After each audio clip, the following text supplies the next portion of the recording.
You ever notice how loud the world's gotten? Everyone's got something to say, something to prove, something to post. We're drowning in opinions, interruptions, over-explanations, advice we didn't ask for, and noise that never seems to stop.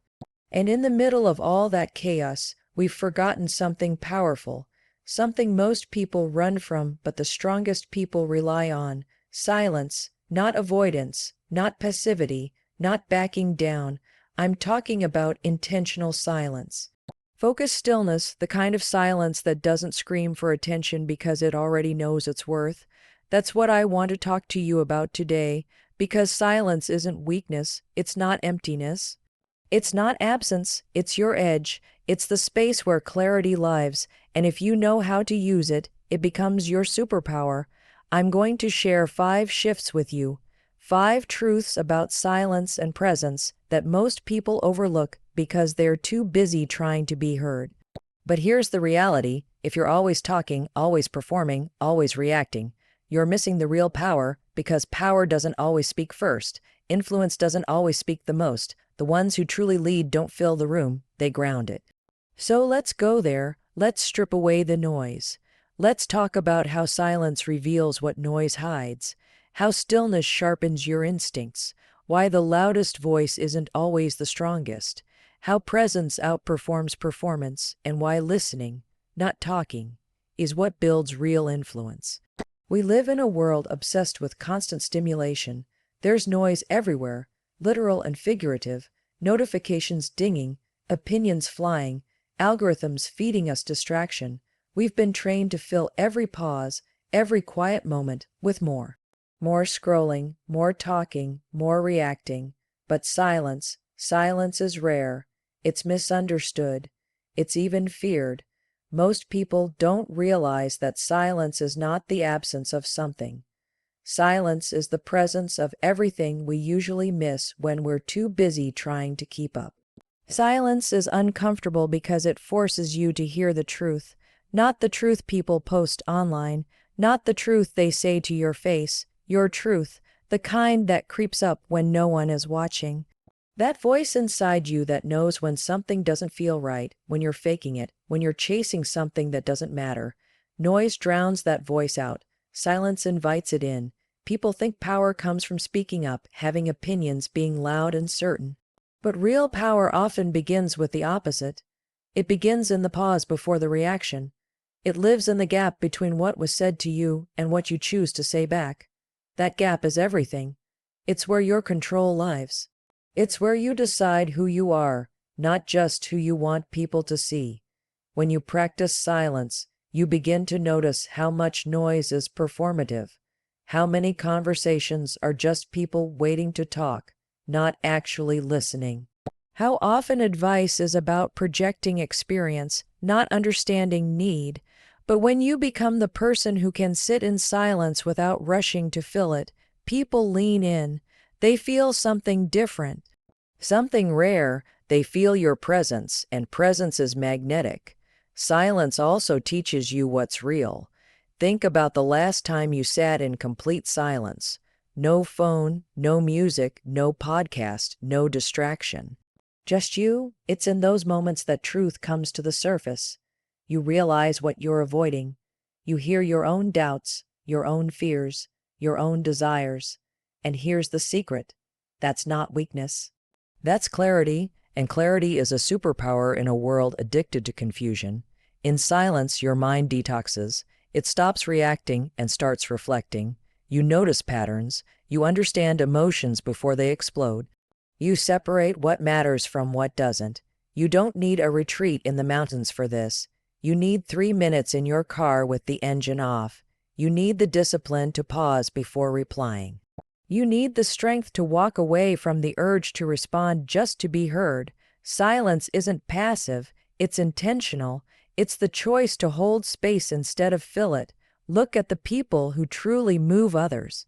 The ones you remember, the ones you trust. It's not just what they say. It's how they hold themselves when they're not speaking. It's the confidence in their calm. It's the patience in their pause. Silence gives them that. Because when you aren't rushing to say the next thing, you have time to think.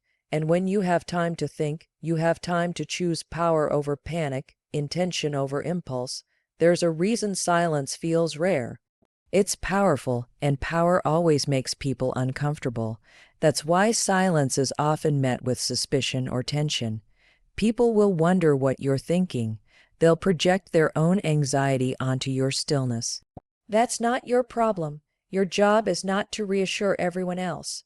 Your job is to be so grounded in yourself that you don't need noise to prove your worth. The truth is, silence exposes what noise hides.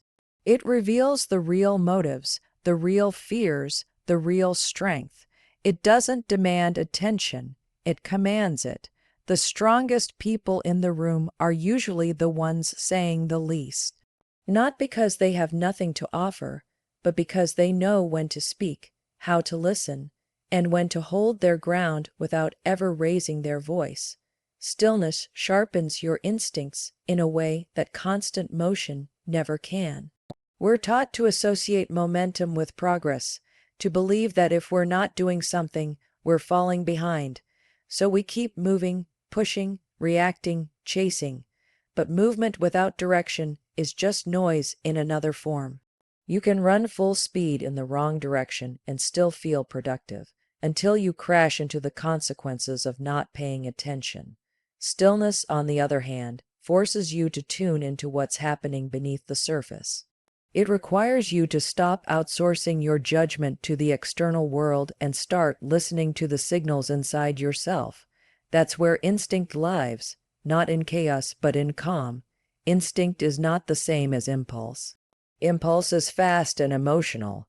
It's the snap reaction when someone challenges you, the quick yes when you're scared to say no, the knee-jerk decision to do what everyone else is doing just to avoid feeling left out. Instinct is deeper. Instinct is the quiet, steady current of knowing that runs underneath all the noise. It doesn't shout, it waits, it lets you see more clearly because it's not trying to impress anyone. It's not reactive, it's responsive, and it only comes into focus when you create enough stillness to notice it. In stillness, the distractions that cloud your thinking start to fall away. You stop measuring your value by your productivity. You stop interpreting busyness as significance. You begin to notice how many of your choices are actually habits you never questioned, how often you say yes out of guilt or fear, how rarely you pause long enough to ask if something feels right. Stillness gives you back the space to choose intentionally. It sharpens the lens through which you see the world. So instead of reacting to surface-level chaos, you begin to sense the deeper patterns. You notice tone, energy, timing. You feel when something is off. You feel when something is right. That's instinct talking, and it gets clearer the more you practice tuning in. You can't fake stillness. It's not about appearing calm while your mind races in 1,000 directions. It's not about being passive or quiet on the outside while you suppress your intuition on the inside. True stillness is the alignment between your body, your mind, and your attention. It's the moment when you're fully present in your environment, not judging it, not escaping it, just observing it. From that place, your instincts rise. You start to feel what's real without needing someone else to tell you. It's easy to ignore instincts when you're distracted. That's why we keep ourselves busy. If you slow down, you might realize you're in the wrong relationship. If you stop running, you might admit you're in the wrong job. If you sit still, you might confront the fact that your goals aren't even yours. So we keep moving, not because we're thriving, but because we're avoiding. Stillness disrupts that cycle. It holds up a mirror. It doesn't let you look away. It says, pay attention, you already know. The truth is, instinct isn't rare. Everyone has it. What's rare is the discipline to listen to it, because instincts don't always make sense on paper. They don't always follow logic. They might tell you to leave something stable. They might tell you to trust someone others don't understand. They might pull you towards something risky that just feels right. Without stillness, you'll never hear those messages clearly. You'll talk yourself out of them. You'll rationalize them away. And then you'll wonder why you feel off, even when everything looks good on the surface. In stillness, you develop pattern recognition. You start to notice how people's words and actions line up, or don't. You feel shifts in energy before they become obvious. You sense momentum before it becomes visible. This is not magic, it's awareness, and awareness is a form of intelligence that doesn't need to be loud to be effective. It doesn't announce itself, it acts, it chooses, it knows, but only if you give it room to breathe. People assume that power looks like force, that strength looks like hustle, but real strength often looks like pause. It looks like the person who doesn't flinch under pressure, the person who doesn't chase validation, the person who waits, listens, and moves with precision instead of panic. That kind of strength comes from sharpened instincts, and those instincts are refined in stillness. The loudest voice isn't always the strongest, but most people confuse volume with value. In a world that rewards visibility, it's easy to believe that whoever speaks the most, posts the most, or dominates the room must be the one in control. But the truth is, real strength doesn't need to be loud to be heard. Real influence doesn't rely on decibels. It's not about how forcefully you speak, it's about how clearly you connect. And sometimes, the most powerful message is the one delivered with calm certainty, not chaos. Loudness can be a mask. People raise their voices to cover insecurity, to fill the silence before anyone notices their uncertainty. They interrupt because they're afraid their ideas won't stand on their own if they aren't shouted. But when someone truly believes in what they're saying, they don't have to yell. They don't need to fight for attention because their presence already commands it. There's a stillness in true confidence that makes people lean in instead of pull away. You don't trust the person who's always trying to convince you. You trust the one who speaks with quiet clarity and then waits, unbothered by whether or not everyone agrees. There's a difference between performing strength and embodying it. Performing strength is loud. It's constantly on. It needs to be seen to feel real. Embodying strength is quiet. It doesn't ask for permission. It doesn't explain itself. It just is. That's why some of the most respected leaders, coaches, creatives, and change makers are the ones who speak less but mean more. They don't waste words. They don't chase reactions. They speak only when there's something worth saying, and when they do, it lands with weight. When you're always trying to be the loudest, you miss the power of presence. You overlook how much can be communicated in a pause, in eye contact, in restraint. There's a kind of strength in holding back, in knowing you could dominate the conversation but choosing not to. That's not silence from weakness, that's silence from control, and control is strength in its purest form, not the control of others, but control of self. Strength shows up in how you hold space, not how you fill it. The loudest people often crave attention because they don't trust their value unless it's externally validated, but the strongest people are rooted. They don't panic when things get quiet. They don't rush to defend themselves against every opinion.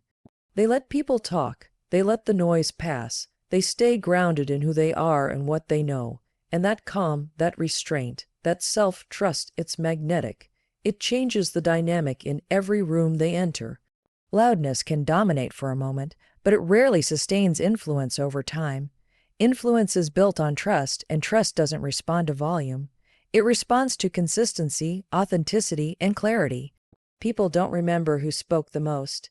They remember who made them feel the most seen, the most safe, the most understood. That rarely comes from someone who's shouting. It comes from someone who listens more than they speak, who observes before they act, who waits for the right moment instead of trying to create it through noise. We've been conditioned to equate power with presence and presence with performance. But the most commanding presence doesn't need to perform. It doesn't need theatrics. It needs alignment. Alignment between what you think, what you feel, and what you express. That kind of alignment is quiet but firm. It doesn't fluctuate with the crowd. It doesn't rise and fall based on reaction. It's steady, and in a room full of noise, that steadiness stands out. The people who rely on being the loudest often burn out. because volume requires constant output. But those who speak with precision, those who understand the weight of timing and tone, conserve their energy, they pick their battles, they know when to step forward and when to let silence do the work for them. And in doing so, they become the people others watch, even when they're not speaking. There's a kind of authority that doesn't require explanation. It's felt before it's heard, it's sensed before it's seen. And it comes from knowing that you don't have to prove your power, you just have to own it. The loudest voice in the room might get the initial reaction, but the quietest one with intention often carries the lasting impact. Presence is more powerful than performance because presence is real. Performance is curated, rehearsed, and often built around what people want to see or hear. Presence is unfiltered. It doesn't try to be impressive, it just is. In a culture that rewards image, people have learned how to present well without necessarily being well. They know how to look confident, how to sound prepared, how to speak the language of ambition and self-improvement. But presence goes deeper than image. It's not about what you're projecting. It's about how fully you're showing up mentally, emotionally, physically. In the moment you're in, you can feel when someone is performing. They're polished, maybe even charming, but there's something slightly disconnected. Their words are practiced. Their body language is calculated. They know what to say, but you can sense that part of them is somewhere else, thinking about how they're being perceived, worried about their impression, trying to win. Now think about someone who's fully present. They may speak less, they may move slower, but you feel them. You feel their attention, their intention. You feel like they are really with you, not in a hurry to impress or escape. That presence creates trust. And trust always outweighs performance. Presence doesn't require perfection. It actually thrives in imperfection because it's honest. It doesn't need to pretend. If you're nervous, it lets that show. If you're unsure, it stays open. If you don't know something, it admits it. That kind of honesty is disarming because it's rare.